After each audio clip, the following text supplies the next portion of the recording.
Bonjour, le regroupement des géographes est heureux de vous présenter le webinaire Pourquoi enseigner la géographie en 2021. Ce webinaire consiste en une présentation par Chantal Derry et Vincent Grimard, tous deux intervenants en éducation géographique et membres du regroupement des géographes du Québec. Outre un petit problème d'enregistrement dans les premières secondes, vous aurez accès à leur présentation d'une trentaine de minutes. Bonne écoute. De les finalités. Excusez-moi. Merci madame. Les finalités donc, de l'enseignement dans les différents secteurs primaires, secondaires, et je vais terminer par la suite moi, avec le collégial. Et ensuite, notre discussion sur l'enseignement de la géographie. Pourquoi en faire? Et donc, c'est une question qui essentiellement mène à plusieurs autres sous-questions. Alors, on pourra s'exprimer tous là-dessus tout à l'heure. Voilà, donc en fait, ce petit webinaire organisé par le RGQ, donc dans le fond, c'est une volonté ici de rejoindre un peu le triple mandat du regroupement des géographes du Québec. En fait, le regroupement des géographes du Québec souhaite faire la promotion de la recherche, de l'enseignement et de la pratique professionnelle de la géographie au Québec. Donc, en ce sens-là, il nous est arrivé déjà là, dans la dernière année d'avoir des événements ou d'organiser là des webinaires ou aussi le colloque en ligne où on réfléchissait à la recherche, à la pratique professionnelle, mais l'enseignement n'avait pas encore pris là nécessairement de place dans nos discussions. Donc, c'est là qu'on souhaite aller aujourd'hui. Pour nous, c'est quelque chose qui est important en lien avec les autres volets. Et ça permet aussi l'échange entre les acteurs de ces trois volets-là, en fait, parce que souvent, il y a un effet silo. Malheureusement, on constate que les gens qui œuvrent en enseignement, en éducation de la géographie vont beaucoup rester dans ce domaine-là où, en fait, où auront peut-être peu accès à ce qui se fait en recherche en géographie ou dans la pratique professionnelle de la géographie et inversement. Donc, il y a peut-être des personnes qui sont présentes ici aujourd'hui qui travaillent comme géographe dans le milieu professionnel et qui sont peut-être moins connaissants de ce qui se fait là en éducation, en enseignement de la géographie au Québec. Donc, il y a cette volonté de permettre là, ce dialogue-là, cette mise en commun là, des différentes voix pour parler là, des acteurs. Si j'enchaîne, donc, se poser la question pourquoi enseigner la géographie en 2021, c'est se poser un peu, c'est porter un certain regard sur l'évolution des finalités de l'enseignement de la géographie. Notre objectif va davantage de se concentrer sur les finalités actuelles, mais quand même, il faut voir que les finalités scolaires vont varier au fil du temps. Hein? Donc, les finalités de l'enseignement de la géographie ne seront pas toujours les mêmes. Les finalités qui vont aussi être influencées par l'évolution de la géographie, de la discipline elle-même, les finalités qui vont aussi être influencées par l'évolution de l'éducation, par l'évolution de la société aussi, des attentes sociales, les enjeux qui meublent dans le fond le quotidien de chacune des sociétés. Donc, tout ça va avoir un impact sur pourquoi on enseigne la géographie et ce qui va faire que la réponse à cette question-là en 2021 ne sera pas la même qu'elle l'est, par exemple, en 1960 ou qu'elle l'a pu l'être plus tôt ou qu'elle le sera plus tard. Il faut voir aussi qu'il y a des finalités qui sont variables selon les niveaux scolaires. Donc, pourquoi enseigner la géographie en 2021? C'est certain que les réponses à ça vont être variables en fonction des différents niveaux scolaires. Ceci dit, à la question pourquoi donc enseigner la géographie en 2021, on veut, Vincent et moi, faire un peu là un portrait de la situation actuelle, mais aussi peut-être réfléchir, lancer quelques pistes et la discussion nous permettra sans doute d'y aller encore plus avant vers cette situation-là souhaitée. Comme Vincent le disait, on va procéder par niveau scolaire, donc je vais commencer avec le niveau primaire. Donc, pourquoi on enseigne la géographie au primaire en 2021 actuellement? Si on regarde dans les programmes, en fait, c'est là qu'on peut trouver une réponse. Les programmes qui, simplement pour mettre en contexte ceux et celles qui sont peut-être moins familiers, qui effectivement évoluent au fil du temps, je le disais à l'instant. Juste pour vous donner une idée, au primaire, l'enseignement de la géographie là, a eu différentes couleurs au fil des années. Dans les années 60, il faut savoir qu'il y avait plusieurs programmes. En fait, pour les franco-catholiques, il y avait un programme de géographie et il y avait un programme d'histoire. Pour les anglo-catholiques qui étaient au Québec, il y avait un seul programme qui était le Program in Social Studies, donc dans lequel on regroupait histoire et géographie. Et pour les anglo-protestants, il y avait un programme qui s'intitulait Geography and Social Studies. Donc, on voit qu'il y y avait de la géographie qui était présente. Au début des années 70, il y a eu l'orientation nouvelle des sciences humaines à l'élémentaire. Le but de cette orientation-là, c'est vraiment d'uniformiser ce qui se fait dans l'enseignement de la géographie et des sciences humaines plus largement pour tous les élèves du Québec, peu importe leur appartenance religieuse, linguistique, etc. Donc, c'est ce qui va être mis en place. En 81, il va y avoir un programme donc qui s'appelle Sciences humaines, Histoire, Géographie, Vie économique et culturelle qui va être mis en place, mais qui va devenir obligatoire là, seulement en 88. Ça va prendre quand même un certain temps avant que ce programme-là là, puisse là, vraiment, je vous dirais, là, s'implanter. Et finalement, donc, en 2001, il y a le programme de Géographie, Histoire, Éducation à la citoyenneté. C'est le programme qui est toujours en vigueur aujourd'hui. Et avec l'arrivée de ce programme-là, dans le programme de formation de l'École québécoise, il y a la création du domaine de l'univers social. Donc, ce domaine-là va être créé en 2001 et c'est les finalités de ce programme-là qu'on va regarder un peu plus maintenant. En fait, donc, il n'y a pas de programme, on le voit actuellement, de programme spécifique de géographie au primaire au Québec. Donc, la géographie se fait à l'intérieur du domaine de l'univers social qui a pour objectif d'amener l'élève à construire sa conscience sociale pour agir en citoyen responsable et éclairé et à expliquer de façon rigoureuse et systématique des réalités sociales et à les mettre en perspective. Donc, on voit ici que c'est un objectif qui est plus large et c'est un objectif dans lequel il y a cette alliance-là d'histoire-géographie. Il n'y a rien de nouveau ici. C'est quelque chose, là, le couple histoire-géographie dont on parle beaucoup aussi souvent dans la tradition française notamment, mais c'est très flagrant. Quand on lit le programme du primaire, on voit, les apprentissages en histoire et géographie vont permettre ceci, vont aller vers ça, etc. Donc, il est presque toujours question d'histoire-géographie. Ceci dit, quand on regarde un peu plus précisément, et c'est ce que la citation au bas de l'acétate nous amène à voir, on nous dit qu'à l'école, quel que soit le niveau d'échelle considéré, la géographie permet de répondre à 3 questions essentielles. Elles sont là fort intéressantes. Comment s'organise un espace social? Comment les sociétés s'intègrent-elles dans les écosystèmes? Comment un espace social se différencie-t-il et comment ces différenciations sont-elles vécues par les humains? Donc, on le voit ici, il y a vraiment des questions qui sont fondamentalement géographiques par rapport à l'organisation de l'espace social et à son organisation.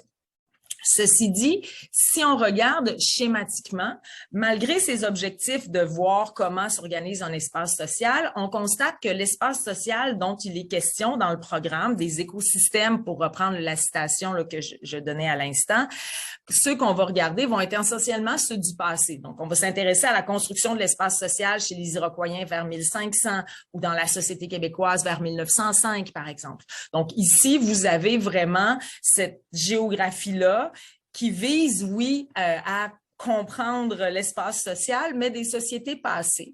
Et tout au long du programme du primaire, il y a ces 3 compétences-là que vous avez dans la marge en gris, soit lire l'organisation d'une société sur son territoire, interpréter le changement et s'ouvrir à la diversité des sociétés sur leur territoire. Et à chaque fois, ces compétences-là vont permettre, en fait, le souhait, c'est que ça permet de travailler l'histoire, la géographie. À travers ça, il y a aussi une démarche de recherche et de traitement de l'information en géographie et en histoire qui va être également mise de l'avant. Et il y a des techniques, par exemple, lire une carte, comprendre la rose des vents. Donc, il y a quelques techniques plus géographiques qui vont être présentes dans le programme du primaire. Donc, pourquoi enseigner la géographie au primaire à ce titre-là, à ce moment-là? Donc, si on regarde l'enseignement de la géographie au primaire, ben, il y a des finalités qui sont prometteuses. Donc, il y a là des motivations qui sont fort intéressantes, mais le hic ici, c'est que ça se concrétise peu. C'est beaucoup au primaire une géographie qui est au service de l'histoire. Et ce faisant, c'est une géographie qui, des fois, va être un peu plus figée. Souvent, c'est attribuable au fait que les enseignantes de géographie, en fait, au primaire, sont à la base des généralistes, ce qui est tout à fait dans l'ordre des choses. Et les dernières formations en géographie peuvent remonter à leur propre cours de géographie au secondaire, là, pour la majorité. C'est ce que les données canadiennes, à tout le moins, nous disent. Et il n'y a rien qui nous permet de croire que les données québécoises sont différentes là, à ce titre-là. C'est souvent aussi des apprentissages géographiques qui sont limités à du repérage et quelque chose quand même d'assez flagrant, c'est qu'il y a vraiment une absence de la sortie de terrain. Donc, les éléments qu'on pourrait considérer comme davantage fondamentaux ou caractéristiques de la géographie, hein, donc la sortie de terrain, c'est quelque chose qui est tout à fait là, absent des finalités qu'on a en 2021 dans l'enseignement de la géographie au primaire. Et ici, je me permets peut-être un souhait ou une lancée vers ce qui ira peut-être la discussion par la suite ou peut-être pas non plus. Et si on enseignait la géographie au primaire pour construire son rapport à l'espace, pour permettre aux enfants de découvrir leur environnement, pour permettre aux enfants de se définir comme acteurs du territoire, moi, personnellement, comme davantage didacticienne de la géographie, principalement au primaire, c'est un souhait là, que j'ai et que j'aimerais voir se concrétiser dans les raisons qui motiveraient l'enseignement de la géographie dans les prochaines années. Donc, ce panorama très rapide là, du primaire nous permet de voir là, certains éléments. Si on regarde maintenant, pour faire encore une fois un peu un survol pour le secondaire, Vincent fera celui du collégial dans quelques instants. Donc, pourquoi on enseigne la géographie au secondaire en 2021? Bien, encore une fois, si on regarde dans les programmes, donc, les programmes qui vont arriver, encore une fois, là, avec 2001, donc quelques années plus tard, il va y avoir les programmes du secondaire qui vont s'implanter avec les mêmes objectifs liés au domaine de l'univers social du primaire. Donc, construire sa conscience citoyenne, c'est ça qui est présent. Et dans le programme au secondaire, la géographie est maintenant, depuis là, le début des années 2000, est enseignée au premier cycle uniquement, c'est-à-dire en secondaire 1-2. C'est la géographie obligatoire. Il y a une géographie optionnelle, un cours de géographie culturelle à la fin du secondaire, en secondaire 5, mais qui est très peu donné là, actuellement au Québec. Il y a 3 compétences à l'intérieur de la géographie: lire l'organisation d'un territoire, interpréter un enjeu territorial, construire sa conscience citoyenne à l'échelle planétaire. Donc, ça, ce sont les 3 compétences spécifiques à la géographie. Donc, on fait de la géographie avec les élèves du secondaire pour les amener notamment à développer ces compétences-là, pour les amener aussi à travailler une démarche. C'est la même démarche essentiellement qu'on avait au primaire, donc une démarche davantage hypothético-déductive, de traitement de l'information. Il y a quand même des techniques qu'on va cibler comme le croquis géographique, la carte schématique, l'interprétation de la carte et des concepts qu'on va cibler, qu'on va associer aux finalités. C'est vraiment là, ce qui est vu là, dans ce sens-ci. Il y a 5 territoires types qui vont être aussi abordés: le territoire urbain, autochtone, agricole, protégé, industriel. Donc, il y a là vraiment une organisation. Les finalités au secondaire sont pour aller dans ce sens-là, toujours de l'univers social. Et si on regarde plus concrètement, parce que parfois, des fois, de le voir visuellement, là, c'est un peu plus facile de le voir. Vous avez ici un exemple, c'est un extrait du programme, mais par exemple, pour aborder le territoire urbain, ce que vous avez dans le carré davantage jaune-doré, ça correspond à lire le territoire, donc Montréal et un autre territoire qui sera au choix. Interpréter l'enjeu territorial, donc l'enjeu territorial sera ce qu'on a dans le rond, donc dans l'ovale. Est-ce que ce sera la gestion des déchets, se déplacer dans une métropole ou réussir à se loger? Et la construction de la conscience citoyenne, c'est le rectangle qui est davantage au bas du schéma, où on voit qu'on s'intéresse aux fortes concentrations de population et l'approvisionnement en eau et ou la santé.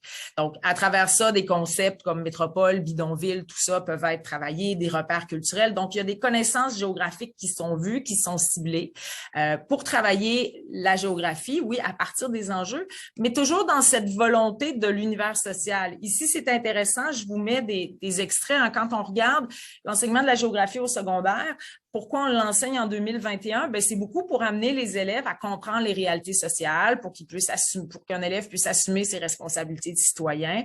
On va parler d'instrumentation méthodologique, d'intégration sociale, d'alphabétisation sociale, de conscience citoyenne, d'enracinement culturel, d'instrumentation conceptuelle. Donc, des éléments ici qui sont quand même très larges et qui sont pas uniquement spécifiques à la géographie, on le voit bien. Et pour atteindre ces finalités de l'enseignement de la géographie au secondaire, ben là, on peut se poser la question de quoi avons-nous besoin et est-ce qu'il faut davantage préconiser le dialogue entre la géographie scolaire, la géographie professionnelle et la géographie de la recherche. Donc, ça, c'est une question qu'on peut se poser quand on regarde là, ces différents programmes-là. Pour conclure la portion primaire, secondaire, donc je vous dirais pourquoi enseigner la géographie au primaire ou au secondaire en 2021. On le constate, la réponse qu'on donne actuellement, c'est pour des finalités citoyennes importantes. Donc, c'est vraiment quelque chose qui ressort. La géographie comme outil au service des sciences humaines. Cette situation-là, bien que fort intéressante, amène quand même certains questionnements parce que ça amène une faible couleur disciplinaire. Donc, il y a une faible couleur disciplinaire de la géographie, particulièrement au primaire. Plus on va vers le secondaire, le plus cette couleur-là, je vous dirais, devient plus foncée. Mais ça fait en sorte que souvent, il y a peu de contact avec les autres volets de la géographie, que ce soit le volet professionnel ou la recherche. Et de mon point de vue, je pense que dans le « Pourquoi enseigner la géographie en 2021 », je pense qu'on outille trop timidement les enfants, les élèves, pour penser l'espace ou surtout agir dans cet espace-là, l'espace dans lequel ils vont faire leur vie adulte. Donc, il y a davantage d'emphase sur les repères, malheureusement, et souvent moins sur les raisonnements ou ce qui va permettre de penser ou agir dans l'espace. Et donc, les élèves ont davantage tendance à se voir extérieurs à ce monde-là plutôt que partie prenante. Donc, c'est un peu le bref survol des finalités ou du pourquoi enseigner la géographie dans un premier temps au primaire secondaire. Je vais maintenant céder la parole à Vincent qui va aborder ce volet-là pour le cégep. Et merci Chantal. Pour essayer de justement s'approprier le cégep, et puis c'est une débute assez singulière qu'on a ici dans le système d'éducation québécois. D'abord, je vais faire un bref historique, là, beaucoup trop court, là, avec plusieurs raccourcis, vous me pardonnerez. D'ailleurs, merci à Christian Sabourin pour avoir fait un travail sur la place de la géographie dans le collégial il y a quelques années. J'ai utilisé beaucoup de son travail pour cette première diapo-là. Donc, le cégep créé dans les années 60, Québec en changement social, 1967, introduction des premiers cégep. Donc, ces institutions qui offrent à la fois des formations techniques et des formations préuniversitaires. Dans ce cadre-là, la géographie avait une place, disons, programme. Il y avait une possibilité pour les étudiants de choisir jusqu'à 4 à 6 cours de géographie. Alors, il y avait véritablement, puis de façon très assumée, une approche très disciplinaire de la formation collégiale, donc post-secondaire et préuniversitaire.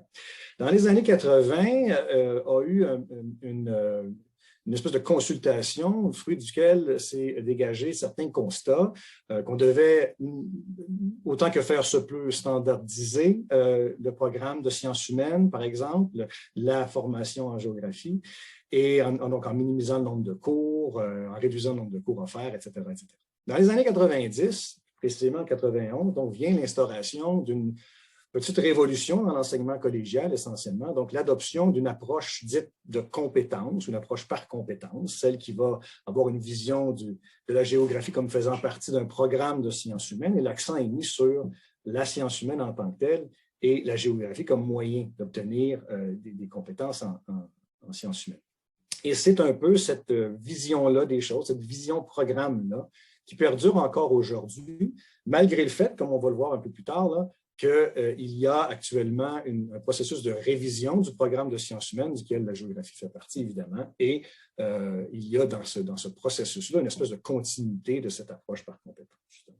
L'autonomie, bon, j'amène ce point-là d'autonomie parce qu'il n'y a pas d'enseignement standardisé mur à mur partout au Québec, au collégial. Les institutions, les programmes, les enseignants eux-mêmes, tout dépendant de leur réalité régionale, leurs intérêts à différentes échelles, vont présenter des cours de géographie différents et des programmes de sciences humaines qui ont quand même certains éléments communs, plusieurs éléments communs, mais quand même au teinte régional des endroits où c'est offert. Donc, l'approche par compétence, que si je peux prendre quelques secondes pour expliquer ce que c'est à ceux qui voudraient se familiariser avec ça, l'approche par compétence, essentiellement, place les disciplines comme étant des composantes d'un programme. Elles n'existent pas par elles-mêmes, elles sont des composantes d'un programme qui nous permet d'atteindre dans ce programme-là donc des objectifs pédagogiques. Donc, la géographie sert le programme de sciences humaines.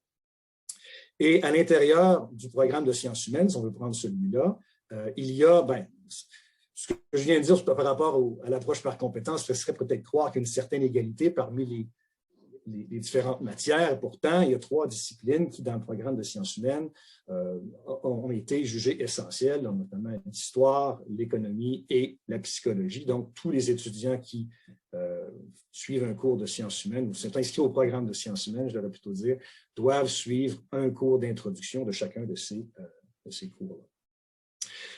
Si on peut passer à l'autre diapositive, je vais vous présenter dans l'autre diapositive la question de la géographie en tant que telle. Donc, vous avez ici un tableau assez lourd qui a été réalisé lors d'une enquête qui a été faite dans notre réseau d'enseignants et d'enseignantes de géographie au Cégep par mon collègue André Ménard il y a quelques années de ça.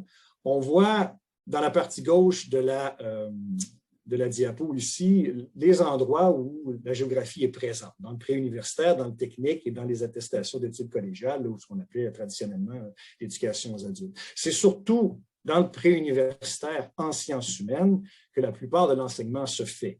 Dans le tableau qu'on voit à droite, on voit le libellé, par exemple, de l'offre de cours de sciences humaines, de géographie dans le cadre des sciences humaines. Et vous avez dans la section de droite du tableau là, les différentes compétences que servent ces cours de géographie-là. Alors, vous remarquez peut-être que justement les compétences qui sont les plus fréquentes là-dedans, bon, c'est la 022N, la 022R et la 022S, donc des termes très bureaucratiques qu'on va pouvoir, sur lesquels on va pouvoir s'attarder un petit peu dans la prochaine diapositive. Je les ai justement isolés, là, ces trois compétences-là. On peut passer à la suivante. Alors, dans le cadre, ce sont les compétences avec lesquelles on travaille actuellement. Comme je vous l'ai mentionné plus tôt, on est en processus d'implantation d'un nouveau programme. Donc, d'ici quelques semestres, ça devra, ces compétences-là seront substituées par d'autres, mais pas longtemps de regarder celles-là avec lesquelles on travaille actuellement. D'abord, donc, la 022N, ça, c'est la compétence pour le cours de géographie d'introduction. Introduction à la géographie.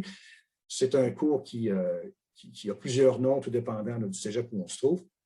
Si on regarde la compétence, discerner l'apport de connaissances disciplinaires à la compréhension du phénomène humain, il y a là-dedans 2 parties que j'estime importantes qui nous présentent un peu à quoi sert la géographie dans le collégial. Donc d'abord, discerner l'apport de connaissances disciplinaires. Il faut d'abord, le terme discerner vient inviter à se focaliser sur une discipline en tant que telle. Donc, on présente la géographie pour ce qu'elle est, son jargon, ses approches, son épistémologie, toujours dans le but de servir un programme de sciences humaines, mais c'est souvent au collégial, dans le cours d'introduction, que les étudiants vont avoir un contact avec la discipline de géographie proprement dite.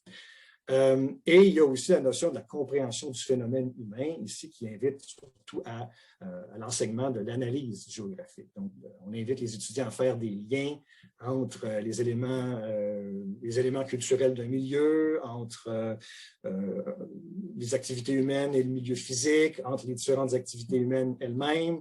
Donc, il y a des liens qu'on invite à faire pour justement là, couler la fondation des savoirs géographiques en géographie. En sciences humaines. Les compétences, la compétence 022N, elle est un peu creuse, en ce sens qu'elle est un peu évasive, et c'est un peu voulu comme ça, parce que c'est une compétence qui, dans le régime actuel, qu'on partage avec d'autres disciplines également. Les autres disciplines qui ne sont pas histoire, économie et psychologie. Alors, sociaux, Sciences Po, anthropo, tout ça, on a la même compétence pour le cours d'introduction. Les compétences 22R et 22S, elles, sont pour les cours avancés. Donc, c'est là où, peu importe le cours introductif, là, tous les cours avancés, si vous voulez, au collégial, portent ou servent ces deux compétences-là.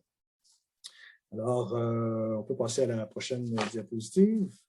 Simplement vous présenter ici la finalité du nouveau programme, parce que, comme je vous l'ai mentionné, ces dernières compétences-là, elles sont reliées à l'ancien régime, si vous voulez, celui qui se termine actuellement. Et d'ici 2022-2023, le nouveau programme devrait être instauré. On est dans la continuité, hein, c'est le même esprit là, de formation préuniversitaire en sciences humaines, qui est mis de l'avant. Il y a quelques changements, par exemple, qui ont été apportés, qui vont être intéressants de souligner. Peut-être juste passer à la prochaine prochaine diapositive pour présenter les objectifs là, qui ont été identifiés pour justement ce nouveau programme-là. J'ai souligné certains points que j'estime importants. Il y a le terme qui a été mentionné tout à l'heure pour l'enseignement secondaire de citoyenneté qui revient également. Donc, essentiellement, là, on cherche à former des citoyens, on cherche à les préparer à l'université, à choisir des membres dans certains secteurs qui ont été justement nommés dans la finalité tout à l'heure, et connaître les enjeux du monde, la pensée critique et tout ça, toutes des choses qui, en tout cas, se rapprochent, c'est un vocabulaire qui, peut-être avec mon biais personnel, là, se rapproche drôlement des préoccupations des géographes, mais on verra avec la prochaine diapositive que la géographie, bon, elle n'est pas aussi ouverte qu'auparavant et aussi, elle n'a pas nécessairement plus de place, comme on va le voir dans quelques minutes. Alors, ce qu'on voit ici, c'est un des changements qui a été apporté dans cette révision du programme de sciences humaines. Ce qu'on voit là, c'est la compétence propre à la géographie. C'est-à-dire qu'au lieu de partager une compétence avec d'autres sciences humaines, maintenant, toutes les sciences humaines, c'est-à-dire toutes les disciplines des sciences humaines ont leur propre compétences. Et vous voyez ici la compétence telle qui est mentionnée dans le devis ministériel là, pour la géographie, expliquer les liens entre les phénomènes humains et l'espace géographique. Donc, on utilise un vocabulaire qui est propre à la science géographique actuellement. Et c'est ce qui va être implanté dans les cégeps dans les prochaines années. Sans regarder tous les points là, qui sont mentionnés ici, la liste est quand même assez technique, là, mais simplement retenir dessus là-dessus qu'on a certains ajouts. Il y a un contexte québécois qui est maintenant, on invite les enseignants à utiliser des exemples québécois pour exemplifier leurs concepts, leurs théories, etc., ou de choisir des auteurs québécois pour pouvoir les présenter aux étudiants.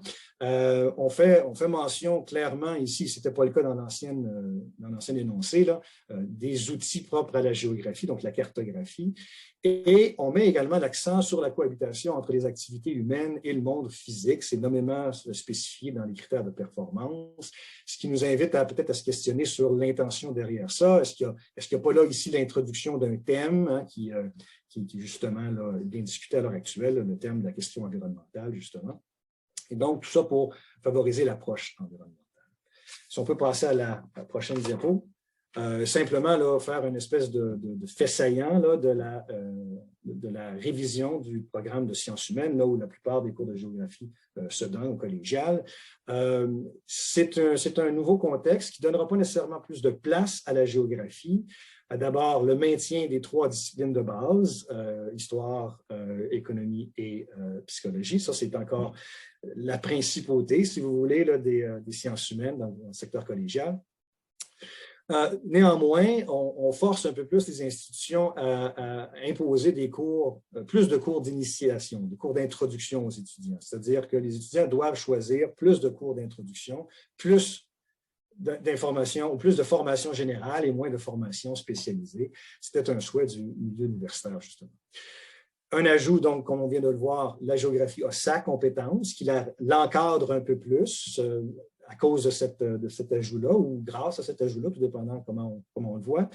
Il y a l'équivalent d'un cours de plus de données à la méthodologie et 15 heures de plus données au cours d'introduction à l'histoire. Hein, le cours d'histoire occidentale passe de 45 à 60 heures comme ça, avec cette réforme. La géographie, pas vraiment de gain direct, on n'a pas un statut différent, on a une nouvelle compétence, soit, mais on n'a pas nécessairement plus de place à l'intérieur de l'échiquier collégial. Néanmoins, on peut peut-être indirectement conclure qu'avec avec l'espèce de nouveau mouvement où on préconise plutôt là, une formation générale plutôt qu'une formation spécialisée, comme il y aura plus de cours d'introduction qui seront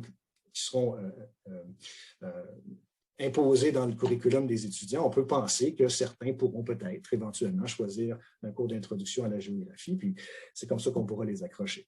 Mais néanmoins, il n'y a pas vraiment de gain significatif là, dans cette révision-là pour ce qui est de la révision du programme. Alors voilà, ça fait le tour d'un bref historique de la présentation de ce qui se passe actuellement et qui se passera dans les prochaines années là, pour la géographie. Alors ici, au collégial. Alors ici, on voulait justement faire un exposé assez court, puis je vois qu'on a justement respecté la 30 minutes qu'on s'était fixée, justement pour donner la parole à la cinquantaine de personnes qui se sont jointes à nous aujourd'hui. Vraiment, merci beaucoup de l'intérêt.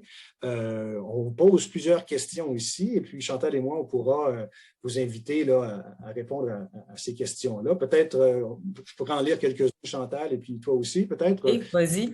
Des pistes de réflexion. Donc, quelle est la pertinence pour l'enseignement de la géographie, donc à tous les niveaux ici? Est-ce que la géographie gagne à s'associer? Alors, ça, c'est une question qui est assez reprise dans plusieurs forums de discussion, justement. Est-ce que la géographie gagne à s'associer aux questions environnementales, à la question du développement durable, justement? Parce que par préoccupation utilitaire, peut-être, le choix a été fait de s'associer à des questions de l'heure, hein, qui sont abondamment discutées actuellement. Et donc, la géographie, là, vu que c'est une bonne façon d'étudier ces problématiques-là, une façon directe d'étudier ces problématiques-là, mais est-ce qu'on ne se tire pas dans le pied aussi au moment où ces questions-là seront moins dans le fil de l'actualité, par exemple? Alors, la question se pose, est-ce que penser l'espace doit nécessairement s'apprendre dans un cours de géographie ou est-ce que la géographie ne pourrait pas s'immiscer dans toutes les disciplines puisqu'elle est partout? C'est une science qui est présente partout. Alors, sur 3 questions, peut-être Chantal, lire les 3. Oui, donc effectivement, merci Vincent. Et puis, à travers tous ces contextes-là, en fait, toujours là, du primaire, du secondaire, du collégial qu'on vient d'évoquer là, très rapidement, mais justement, cette question-là sous-jacente, hein, dans le fond, à pourquoi on enseigne la géographie, mais on se pose la question ici, c'est quoi la fonction utilitaire? Et là, il est en guillemets de la géographie. Est-ce qu'elle a une fonction utilitaire? Si oui, comment rendre ça plus visible? On peut poser aussi, en introduction, j'évoquais là, cette idée du dialogue entre la géographie scolaire, la géographie professionnelle et la recherche en géographie. Donc, quelle place à la recherche et au milieu professionnel dans l'enseignement de la géographie? Peut-être qu'au collégial, c'est plus visible, mais même pour le primaire, pour le secondaire, est-ce que ça peut être ça qu'on voudrait retrouver dans le comment enseigner la géographie en 2021? Est-ce que ça serait une avenue? Est-ce que s'il faut aller vers ça? Comment rendre l'enseignement de la géographie nécessaire ou comment lui donner peut-être une identité propre à travers nos exposés respectifs? On a pu voir que à travers l'ordre primaire, secondaire, collégial, il y a vraiment cette idée-là là, de la géographie qui est comme dans un tout, qui n'a pas nécessairement son identité toujours distincte. Donc, est-ce que cette nécessité-là de la géographie qui fait pas partie des 3 piliers en sciences humaines au cégep, là, donc Vincent le soulignait, donc comment rendre ça nécessaire? Et Vincent le disait, ce sont des questions, il peut y en avoir plein d'autres. Nous-mêmes, on a dû se limiter là, dans les choix qui nous interpellaient pour faire là, la présentation d'aujourd'hui.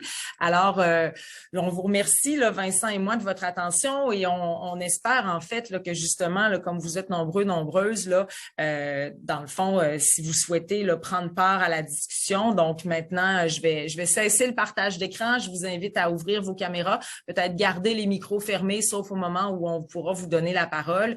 Il y a le chat aussi qui pourra fonctionner pour justement réfléchir collectivement à ça, à travers tous ces contextes-là, à travers la société dans laquelle on vit. Pourquoi enseigner la géographie en 2021 et échanger à ce sujet-là.